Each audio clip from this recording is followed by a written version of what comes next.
Hi friends, welcome back to our channel. చైనాకు చెందిన Xiaomi company గురించి మన దేశంలో అందరికీ తెలిసిందే. ఈ సంస్థ విడుదల చేసే స్మార్ట్ ఫోన్లకు మంచి డిమాండ్ ఉంది. ఆధునిక ఫీచర్స్, డిజైన్తో ఫోన్లు విడుదల చేస్తూ మన దేశ మార్కెట్లో తనకంటూ ప్రత్యేక స్థానం సంపాదించింది. ఇప్పుడు షియోమి కంపెనీ ఎలక్ట్రిక్ కార్ల విభాగంలోని ప్రవేశించింది.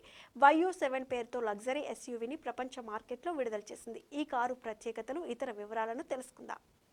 షియోమి YU7 పేరుతో విడుదలైన ఈ కారు డిజైన్ ఎంతో ఆకట్టుకుంటోంది.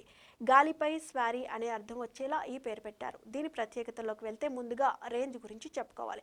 పూర్తి స్థాయి సింగిల్ ఛార్జ్పై సుమారు 835 కిలోమీటర్లు ప్రయాణం చేయొచ్చు. కారు పొడవు 4999 mm, వెడల్పు 1996 mm, ఎత్తు 1600 mm, వీల్ బేస్ 3000 mm కొలతలతో తయారు చేశారు.